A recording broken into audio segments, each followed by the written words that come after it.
Hello everyone, आपके अपने study point RC के यूट्यूब चैनल पर आप सभी का स्वागत है।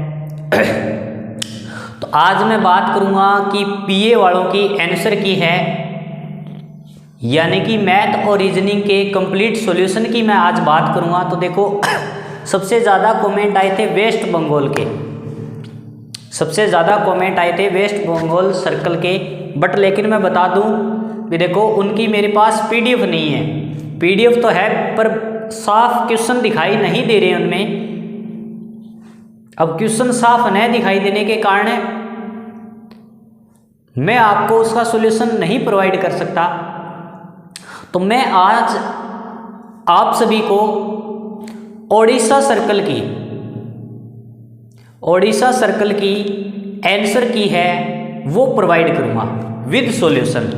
ठीक है, मैथ और रीजनिंग की हम आज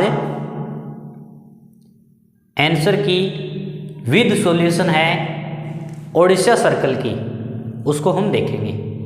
तो मैं बता देता हूँ, वेस्ट बंगाल के जो भी बंदों ने, जिस भी बंदे ने पेपर दिया था और अगर उनको आंसर की चाहिए तो आप अपने व्हाट्सएप हेल्पलाइन नंबर जो है अपनी टीम के, उस पर आप अच्छे से उसकी एक पीडीएफ बनाकर, पूरे पेपर की कंप्लीट पीडीएफ बनाकर आप हमें प्रोवाइड कर दें। ताकि देखो, मैं इससे बेनिफिट क्या होगा कि ये देखो, अगर आपको दिखाई दे रहा है तो इस तरीके से मैं पीडीएफ निकलवा लूँगा, ताकि अब मैं क्वेश्चन को पढ़ूंगा तो आसानी होगी।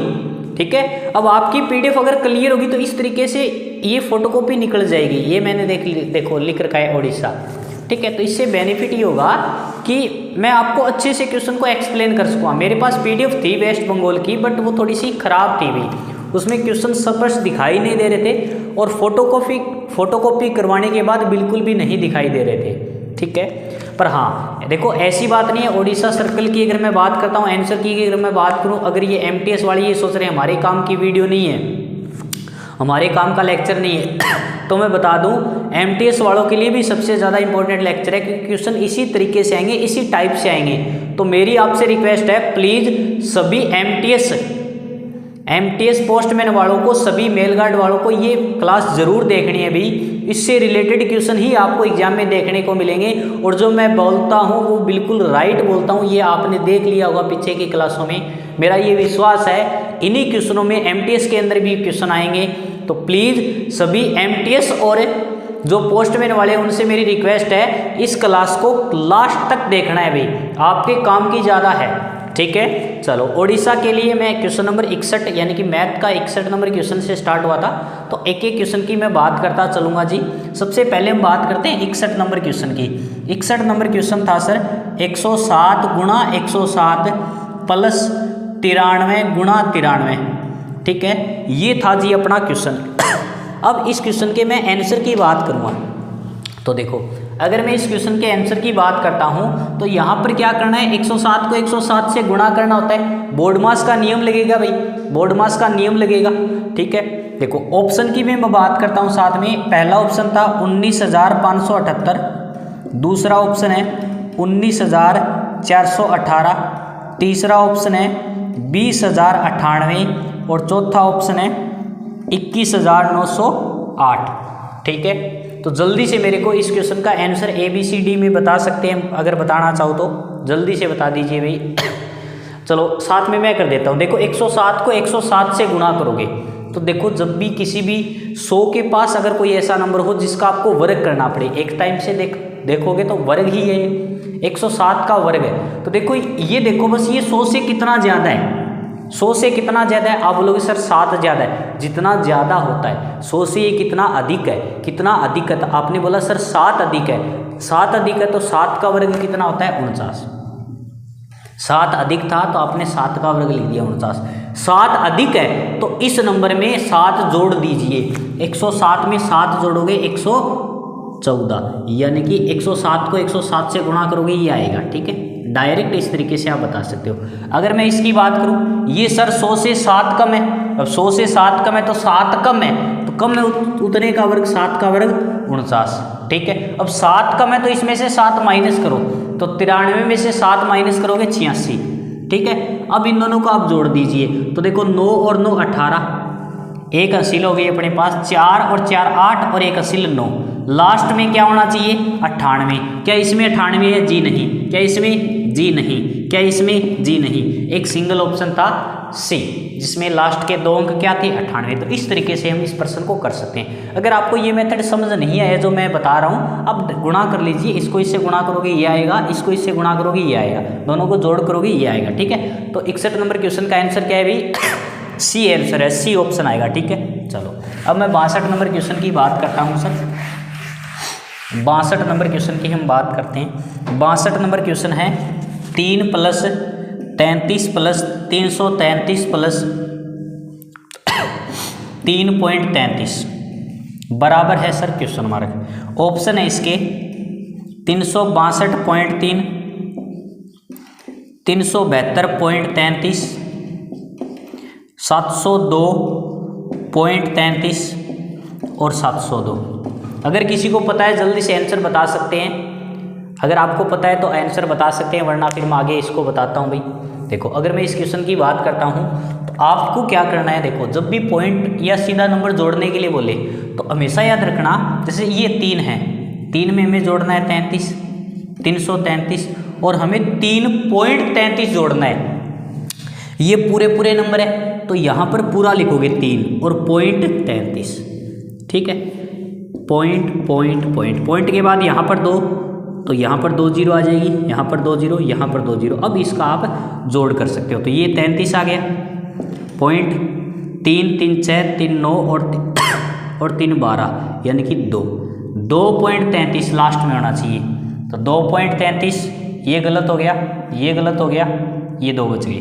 ठीक है, एक हासिल आ गई अपने पास 3 3 6 और एक 7, 72.33 एक ही ऑप्शन में था, ये गलत हो गया। यानी कि अपना आंसर क्या आएगा भाई? बी ऑप्शन आएगा। इसमें क्या आएगा भाई?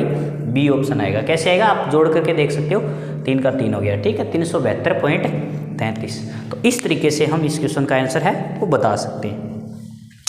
चलो भाई नेक्स्ट क्वेश्चन की हम बात करते हैं। 62 नंबर क्वेश्चन का आंसर क्या है अभी? बी आ गया। ठीक है, चलो 63 नंबर क्वेश्चन की हम बात करते हैं। 5005 - 5000 + 10 बराबर में क्वेश्चन मार्क। जल्दी से मेरे को इसका आंसर बता दीजिए भाई। शाबाश, वेरी गुड। जल्दी से इस क्वेश्चन का मेरे को आंसर, ये सॉरी प्लस नहीं है भाई, ये भाग है यहाँ पर। ठीक है जी, ऑप्शन आपके 4505, 450.5, 4515 और 5405। जल्दी से बता दीजिए, तब तक मैं मार्कर में स्याही डाल लेता हूँ। जल्दी से इस क्वेश्चन का मेरे को आंसर दे दीजिए सभी।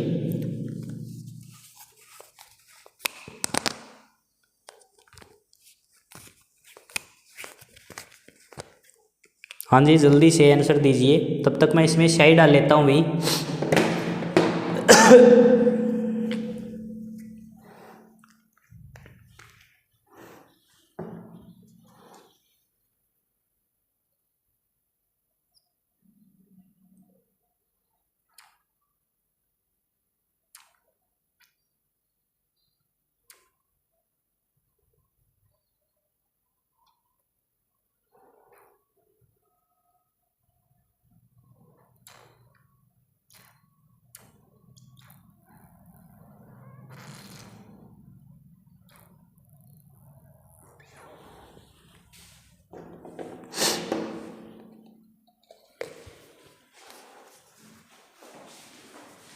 हाँ जी, चलो देखते हैं क्वेश्चन नंबर। इस क्वेश्चन का क्या आंसर आता है। देखो सबसे पहले मैंने बताया था बोर्ड मास के अंदर भाग करते हैं। 5000 में 10 का भाग दोगे कितना आया सर? 500। कितना आया सर? 500। अब 5005 था क्या ये? सॉरी 1 जीरो एक्स्ट्रा लगा दीजिए। कोई बात नहीं, आपका आंसर नहीं मिला होगा शायद इस कारण।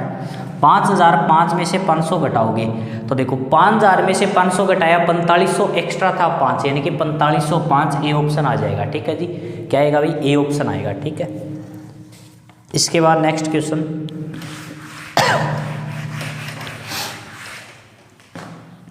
नेक्स्ट क्वेश्चन है आज का अपना 3080 प्लस 6160 डिवाइड बाय 28 बराबर क्वेश्चन मार्क। जल्दी से सभी आप लोग इस क्वेश्चन का आंसर दीजिए। देखो सबसे पहले क्या करेंगे, ब्रैकेट को सोल्व करेंगे। सबसे पहले किसको सोल्व करेंगे, ब्रैकेट को। ब्रैकेट में क्या था, जोड़, तो 0 + 0 0 होता है, 6 और 8 14 का 4, हासिल 1 आ गई। 0 में 1 जोड़ा 1, 1 और 1 हासिल 2, 6 और 3 9। इसमें क्या देना है सर, 28 का भाग देना है। क्या देना है सर, 28 का भाग।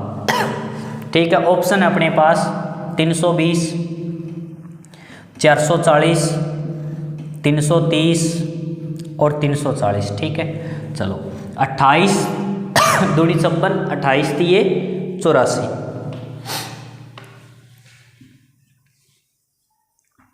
कितना बचा भाई, तो आप बोलोगे सर 8 बच गया, उतार लिया 4, 28 दिए 84, ये 0 ऊपर चला गया, यानी कि आंसर क्या आएगा सर, सी आएगा।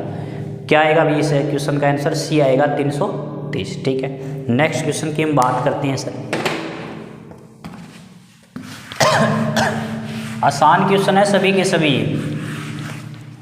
आप देख सकते हो मेरी क्लासों में पीछे मैंने जब बोर्ड मास टॉपिक करवाया था, कुछ अलग नहीं है उसमें।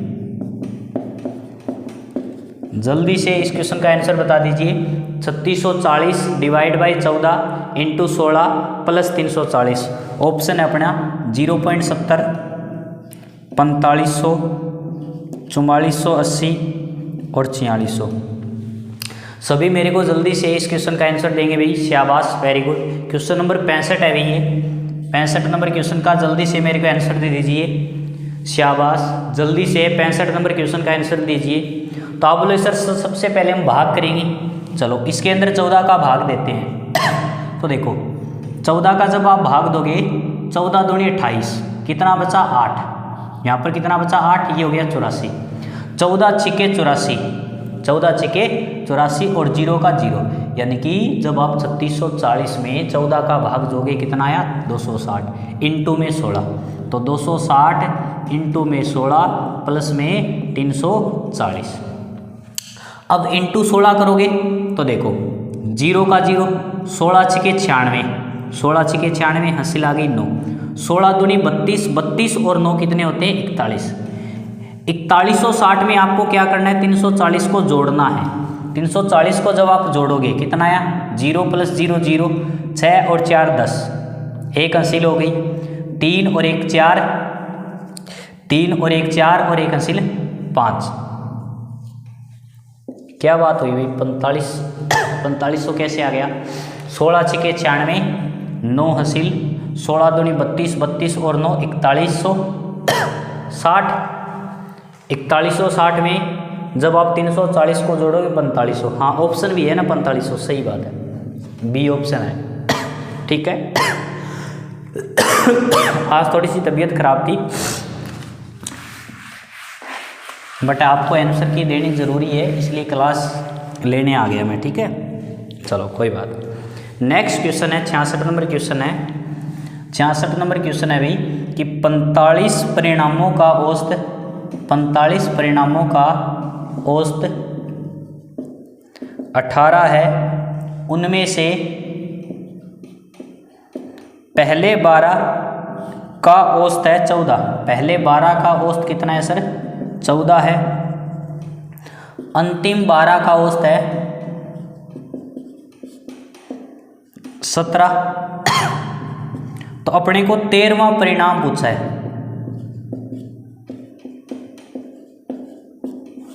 तो देखो जब भी इस तरीके का क्वेश्चन आपको दिखाई दे, ऑप्शन क्या है 74, 78, 72 और 76। अब देखो अपने को दे रखा है 25 परिणामों का औसत 18, तो टोटल योग कितना होगा।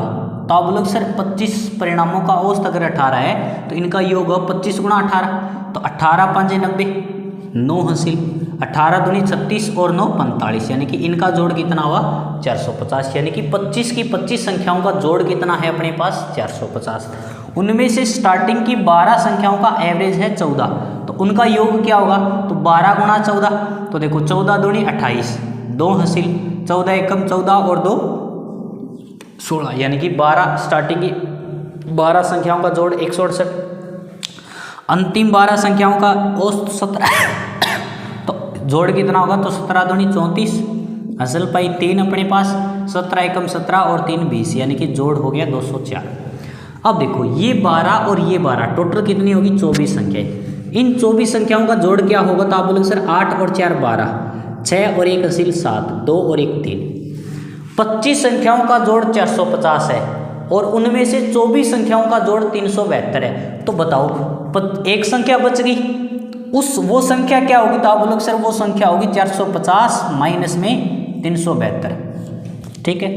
10 में से 2 गया 8, वैसे तो इकाई एक में ही था, बी ऑप्शन टिक कर देते, 78, ठीक है। माइनस करोगे तो क्या आ जाएगा 78, यानी कि हम ये बोल सकते हैं 13वां परिणाम क्या आएगा, 78 आएगा, ठीक है जी। चलो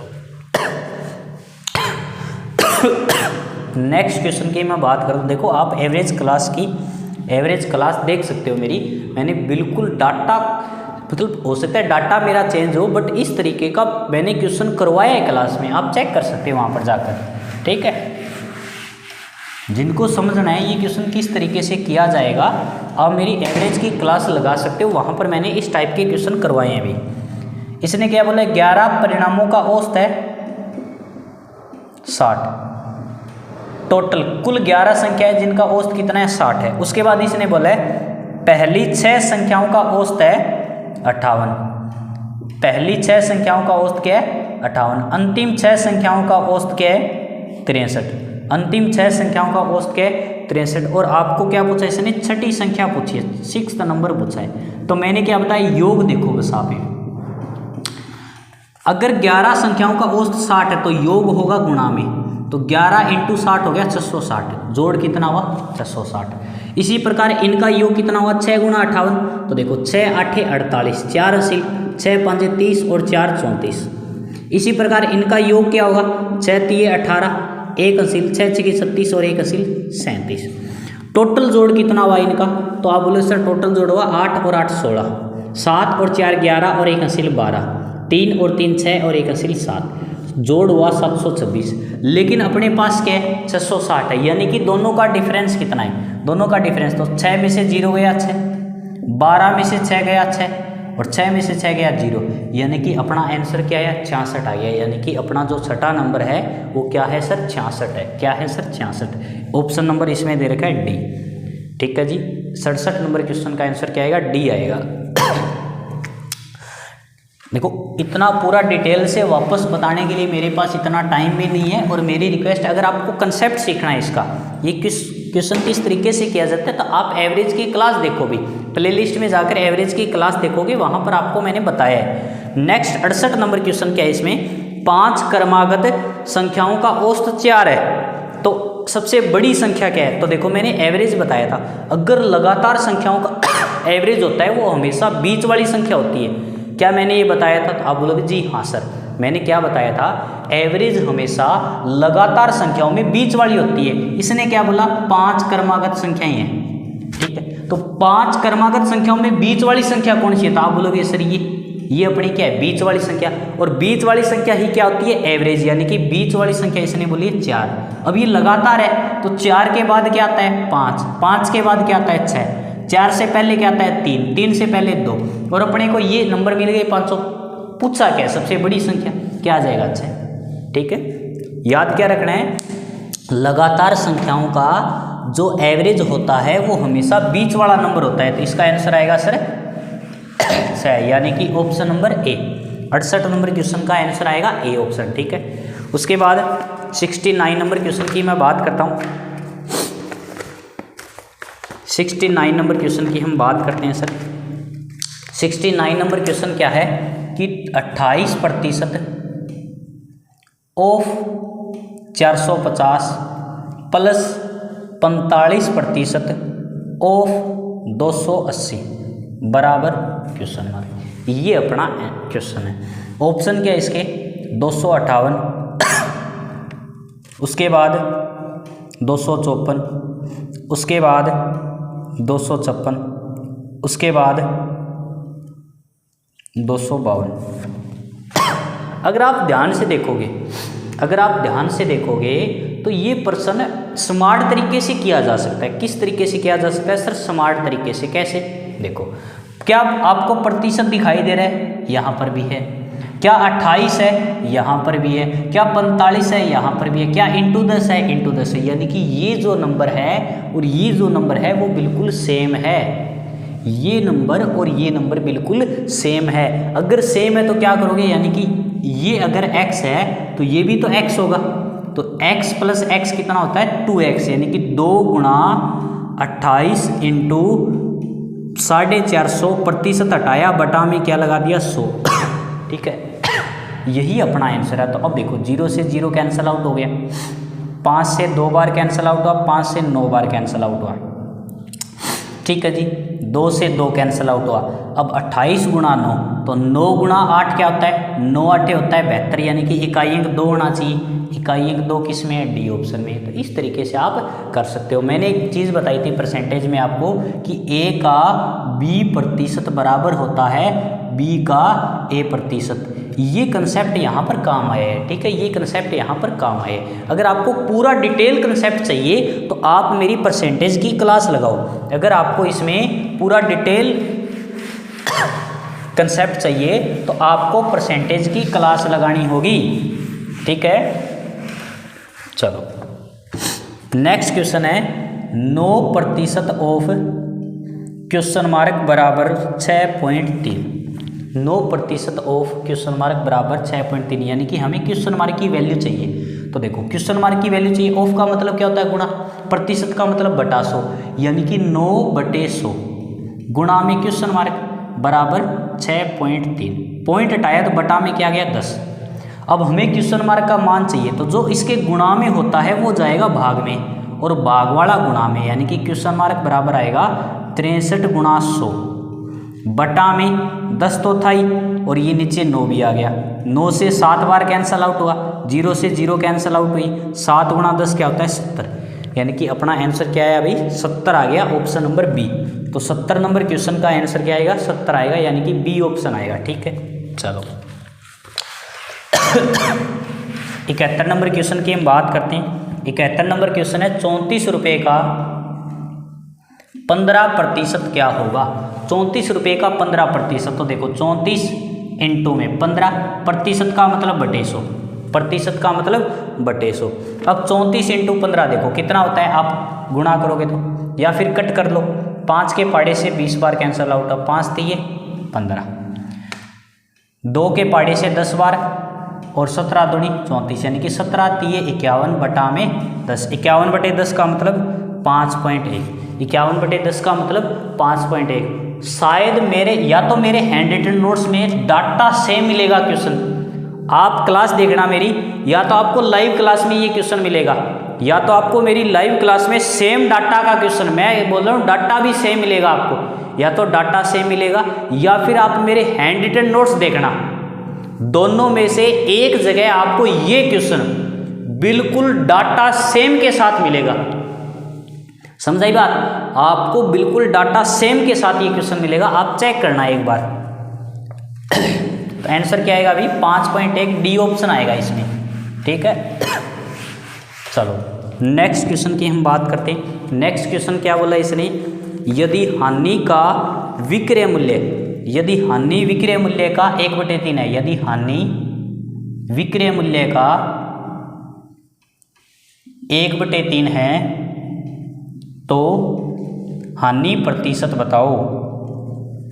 देखो इसने क्या बोला है? हानि विक्रय मूल्य का, कंपैरिजन किससे कर रहा है? विक्रय मूल्य, और जिससे कंपैरिजन किया जाता है उसकी वैल्यू हमेशा नीचे होती है, उसकी वैल्यू हमेशा नीचे होती है। यानी कि विक्रय मूल्य कितना है? विक्रय मूल्य है सर 3, तो हानि कितनी होगी? 1 की। हानि कितनी होगी?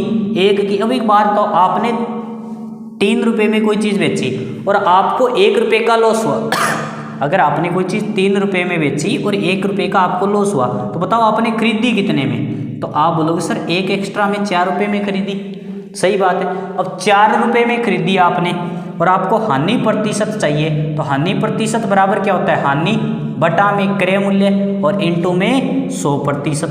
तो 4 से कैंसल आउट हुआ 25 बार, यानी कि अपना आंसर क्या आ गया सर, 25% आ गया। क्या आ गया अभी 25%, यानी कि ऑप्शन नंबर सी। ठीक है, option number C. 72 number question का आंसर क्या आएगा अभी, ऑप्शन सी आएगा। ठीक है, चलो नेक्स्ट क्वेश्चन की हम बात करते हैं। देखो, अगर आपको complete detail with concept details के साथ सॉल्यूशन चाहिए तो आप मेरी पीछे की क्लासों को देख सकते हो। ठीक है, नेक्स्ट क्वेश्चन है, यदि किसी वस्तु का क्रय मूल्य अपने को क्या दे रखा है, इसने क्रय मूल्य दे रखा है सर 56.25, लाभ दे रखा है परसेंट में 20%। क्वेश्चन नंबर 73 अपना, लाभ दे रखा है 20% और विक्रय मूल्य अपने को पूछा है, विक्रय मूल्य परसेंट में पूछा गया है। ठीक है, चलो तो देखो क्या आएगा भाई, तो आप लोग सर विक्रय मूल्य पूछा है इसने, लाभ दे रखा है। एक बात तो क्रय मूल्य कितना होता है, तो आप लोग क्रय मूल्य हमेशा सर 100% होता है। 100% की वैल्यू अपने को दे रखी है सर 56.25। अपने को विक्रय मूल्य पूछे, विक्रय मूल्य का मतलब 20% अगर वह लाभ कमाएगा तो अपने अकॉर्डिंग कितने में बेचेगा सर, 20 एक्स्ट्रा में बेचेगा, यानी कि 120 की वैल्यू हमें सर पूछी है। ठीक है, 120 की वैल्यू हमें पूछी है। तो मैंने क्या बताया था, क्रॉस गुणा हमेशा बराबर होती है, क्रॉस गुणा हमेशा बराबर होती है, यानी कि 100 गुणा क्वेश्चन मार्क बराबर 56.25 इंटू में 120। ठीक है, तो क्वेश्चन मार्क बराबर क्या आएगा, 56.25 इंटू में 120 बटा में 100। अब आप इसको कैलकुलेट करो। ठीक है, पॉइंट हटाएगा, आपको पता है बटा में 100 आएगा, इस जीरो से ये जीरो कैंसिल आउट हो गया। ठीक है, अब आप इसको कट करो, कितने से, 25 के पहाड़े से कट कर दो। 25 चौके 100, 25 चौके 100, ये कट होगा 25 से, 25 दूनी 50। ठीक है, 6 2, 25 दूनी 50, 25 5 125, 225 बार कैंसिल आउट हो गया। 4 से कैंसिल आउट हुआ 3 बार, 4 से कैंसिल आउट हुआ 3 बार, और 5 बटा में 10 रहने दो, कोई बात नहीं। तो 225 इंटू 3 क्या होगा, तो 25 3 75 और 2 3 6, यानी कि 675, और बटा में क्या है 10। 675 बटा 10 का मतलब है 67.5। क्या आंसर आएगा अभी, 67.5। इस तरीके से हम इस प्रश्न को निकाल सकते हैं। ठीक है, तो ये अपना आंसर आ गया। बस कुछ नहीं, इसमें कैलकुलेशन थी भी, कैलकुलेशन पार्ट थोड़ा सा लंबा था, बाकी इस क्वेश्चन में कुछ भी नहीं है। ठीक है, चलो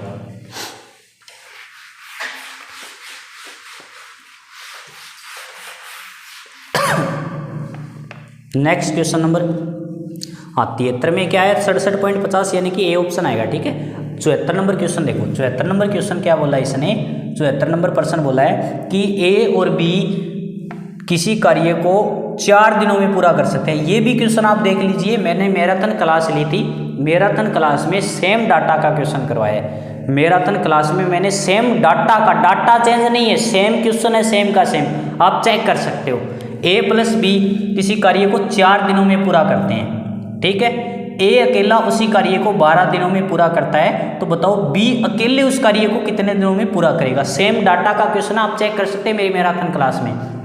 ठीक है, आपको ये लगेगा कि सर झूठ बोले, मैराथन क्लास में जाइए टाइम एंड वर्क की, वहां पर आप जाकर देखिए क्या ये क्वेश्चन मैंने सेम डाटा का क्वेश्चन करवाया क्या। आप बोलोगे जी हाँ सर करवाया है। ठीक है, चलो आपको बी का पूछा है, तो मैंने क्या बताया था, टाइम एंड वर्क में क्या होता है, दोनों का एलसीएम लिया जाता है। एलसीएम का मतलब एक ऐसा नंबर लेंगे जो 4 से भी कटे और 12 से भी कटे। तो आप बोलोगे सर 12, 4 से कितनी बार पे कटा, 3 बार पे, 12 से 1 बार पे। ठीक है, अब देखो ये क्या है, टोटल कार्य होता है। ये क्या होता है, टोटल कार्य, यानी कि दोनों मिलकर एक दिन में 3 काम करते हैं, बट जबकि ए अकेला एक दिन में 1 काम करता है। तो बताओ बी फिर कितना काम करेगा। अगर मैं ये बोलूं कि दोनों मिलकर 4 दिनों में 12 लड्डू खाते हैं, तो एक दिन में कितने लड्डू खाते हैं, 3। दोनों मिलकर एक दिन में 3 लड्डू खाते हैं, लेकिन ए एक दिन में केवल 1 लड्डू खाता है। इसका मतलब बाकी बचे 2 लड्डू, बाकी बचे 2 लड्डू कौन खाएगा, सर बी खाएगा। अब बी एक दिन में 2 लड्डू खाता है, तो बताओ टोटल 12 लड्डू खाने के लिए उसे कितने दिन लगेंगे। टोटल 12 लड्डू खाने के लिए उसे कितने दिन लगेंगे, तो आप बोलोगे सर 6 दिन लगेंगे, यानी कि 6 दूनी 12, यानी कि टोटल 12 लड्डू है, वो एक दिन में 2 खाता है, तो 2 छिके 12, यानी कि हम बोल सकते हैं सर वो 6 दिनों में इस कार्य को पूरा करेगा। ठीक है, चलो नेक्स्ट क्वेश्चन की हम बात करते हैं। नेक्स्ट क्वेश्चन भी सेम डाटा का क्वेश्चन है। मेरी क्लास में आप जाइए, वहाँ पर आप चेक कीजिए, मेरे नोट्स चेक कीजिए, नोट्स में भी आपको ये दोनों क्वेश्चन मिलेंगे। हैंड रिटन नोट्स में भी आपको ये दोनों क्वेश्चन सेम डाटा के मिलेंगे, सेम डाटा के क्वेश्चन मिलेंगे आपको। ठीक है, 75 नंबर प्रश्न की मैं बात करता हूँ। 75 नंबर प्रश्न है, ए किसी कार्य को 10 दिनों में, बी उसी कार्य को 15 दिनों में, तो बताओ दोनों मिलकर उस कार्य को कितने दिनों में करेंगे। तो मैंने क्या बताया था, दोनों का एलसीएम। एलसीएम का मतलब एक ऐसा नंबर जो दोनों के पहाड़े से कट हो, तो नंबर क्या आ गया सर 30 आ गया। क्या आ गया नंबर सर 30। 10 तिये 30 3 बार, 15 दूनी 30 2 बार। ठीक है, 2 और 3 यानी कि एक दिन में 3 काम करता है, बी एक दिन में 2 काम करता है, दोनों मिलकर कितना करेंगे 5 काम करवाना कितना है 30 काम करवाना है, एक दिन में 5 काम करते हैं, तो 5 1 30, यानी कि हम बोल सकते हैं सर दोनों मिलकर 6 दिन में पूरा कार्य कर देंगे। ठीक है जी, चलो क्वेश्चन नंबर 76 नंबर क्वेश्चन क्या है कि आदित्य 20 किलोमीटर प्रति घंटा की गति से 2 किलोमीटर की दूरी तय करने में कितने मिनट लेगा। अपने को टाइम पूछा है। देखो क्या दे रखी है इसने, चाल दे रखी है। चाल क्या दे रखी है 20 किलोमीटर प्रति घंटा। 20 किलोमीटर प्रति घंटा की चाल से 2 किलोमीटर की दूरी तय करने में आदित्य कितना समय लेगा, मिनट में पूछा है प्रश्न में। तो समय बराबर होता क्या है, मैंने क्या बताया था, क्वेश्चन नंबर 76 है ये अपना। समय बराबर होता है दूरी बटे चाल। समय क्या होता है, दूरी बटे चाल होता है। ठीक है, दूरी कितनी है 2 किलोमीटर, बटा में चाल कितनी है 20 किलोमीटर प्रति घंटा। ये आंसर आया घंटा में, ये आंसर क्या है घंटा में, लेकिन हमें चाहिए आंसर मिनट में। तो क्या आएगा भाई, ठीक है, मिनट में आंसर चाहिए। तो 1 घंटे में कितने मिनट होते हैं, तो आप बोलोगे सर 60 मिनट होते हैं। इनटू क्या कर देंगे 60, तो 20 से कितनी बार कैंसिल आउट हुआ 3 बार, और 3 गुणा 2 कितना होता है 6, यानी कि अपना आंसर क्या आ गया अभी 6 मिनट आ गया। ठीक है, समय बराबर होता है दूरी बटे चाल। दूरी थी 2 किलोमीटर, चाल थी 20 किलोमीटर, आंसर आया घंटे में, पर हमें पूछा था मिनट में, तो इंटू में क्या कर दिया 60। 20 से 3 बार कैंसिल आउट हुआ, 3 गुणा 2 होता है 6 यानी कि 6 मिनट। ऑप्शन नंबर बी आएगा इसमें। ठीक है, चलो नेक्स्ट 77 नंबर क्वेश्चन की हम बात करते हैं। 77 नंबर क्वेश्चन क्या है अभी, साधारण ब्याज पर एक राशि 3 साल में 815 रुपये और 4 साल में 854 रुपये हो जाती है, तो बताओ वह राशि क्या है। प्रश्न बोल रहा है कि साधारण ब्याज पर 3 साल में एक राशि 815 रुपये और 4 साल में एक राशि है वो 854 रुपये हो जाती है, तो वह राशि ज्ञात करें। अब देखो 3 साल से 4 साल हुआ, यानी कि 1 साल बढ़ गया।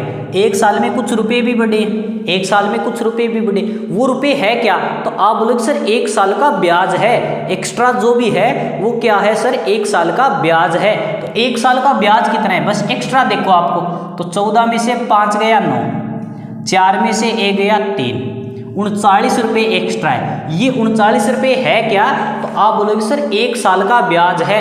अगर 1 साल का ब्याज 39 रुपये है, तो 3 साल का ब्याज कितना होगा, इंटू 3 करेंगे, 9 तिये 27, 3 तिये 9 और 2 11, यानी कि 3 साल का ब्याज क्या आएगा 117 रुपये।